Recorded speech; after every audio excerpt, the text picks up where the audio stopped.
and welcome to the Martini Shot. My name is Brandon and today I'm going to be reviewing the 2023 horror thriller Infinity Pool. But before I do that, smoke the religious native roots if you got them. But if you don't, maybe try this smoky, earthy cocktail I've named Ekki Gate.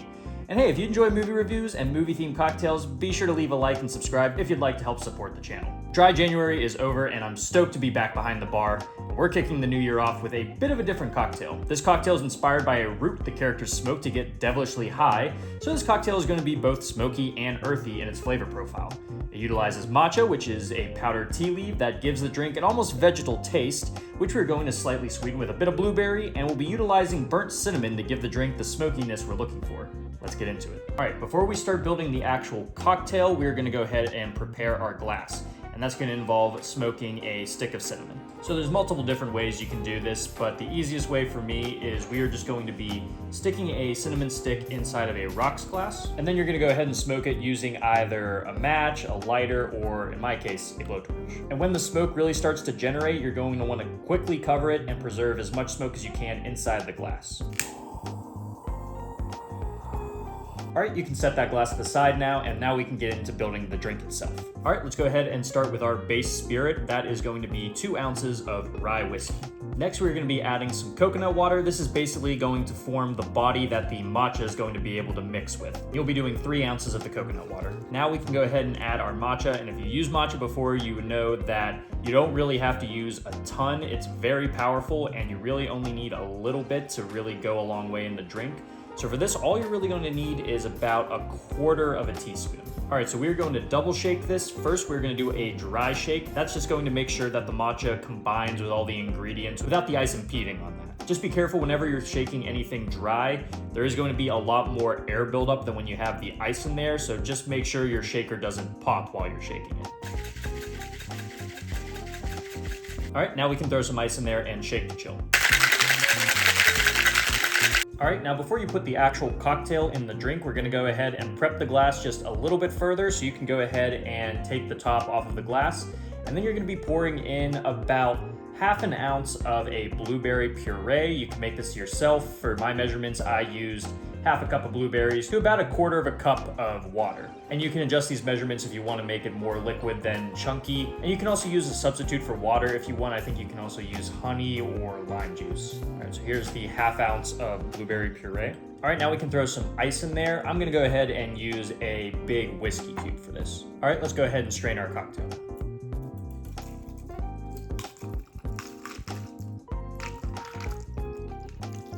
And there you have it. Now you have the Ekki Gate.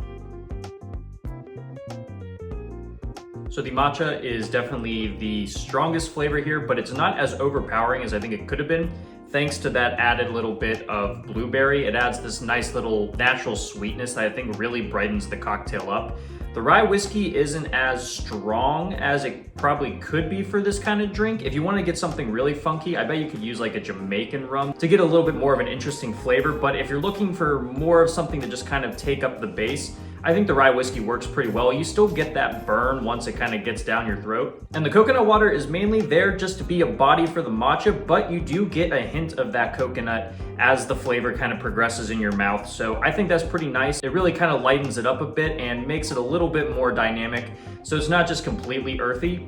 And you're still getting that smoked cinnamon as you go in with each sip. And I also like to garnish it with the smoked cinnamon stick as well, just to continue having that smokiness as you take a sip. Now that we have our drink, let's dive straight into the review of Infinity Pool. If you're familiar with the golden age of horror, you are most likely familiar with David Cronenberg, director of The Fly, Videodrome, Scanners, and last year's Crimes of the Future. Cronenberg is most often associated with sci-fi and body horror. His films usually feature visceral and disgusting body transformations that actually have much deeper meaning to them beyond just being gross.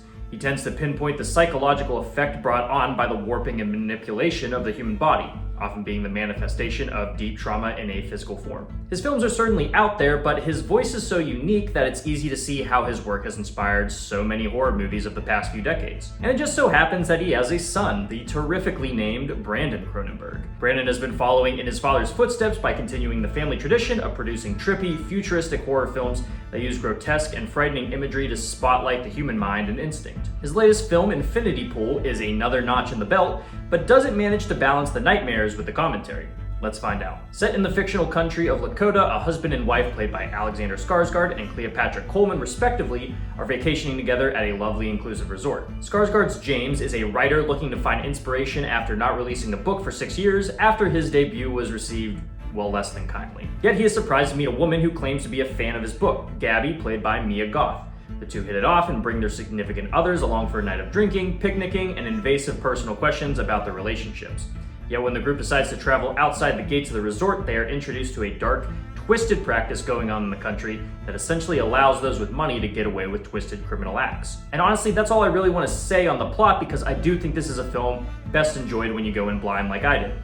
The central concept is pretty interesting and certainly pulls from the wheelhouse we've come to expect from the Cronenbergs. It's graphic and disturbing while also being humorous and satirical, blending together sci-fi and psychedelic elements to craft an engaging, if not familiar, commentary on the limits humans are willing to go to commit atrocities. Gotta say, what a 180 to see Alexander Skarsgård go from a bloodthirsty, revenge-seeking Viking to just a pathetic, malleable worm of a man. But you know, he sells it. James is one of those guys chasing that dream of success we all strive for, but really he's benefiting off of the outside forces assisting him rather than his own talent. He's a bit of a leech considering his wife is wealthy and her father owns a publishing house, and rather than really showing any signs of trying to improve his work or, try anything else for a career, he decides to wallow in his own self-pity, probably hoping it makes him look more like the starving artist he probably envisions himself as. Truth be told, I can actually kind of relate to him at times. That's why he's a great character to follow, as it's clear he's operating from a very real level of discouragement that we often self-inflict upon ourselves. And of course, once he's accepted into a group of higher social class, he's willing to go along with whatever they say because of their perceived value in him. Mia Goth's Gabby is the catalyst for James' initiation, and she does this with her own patented brand of delightfully over-the-top insanity.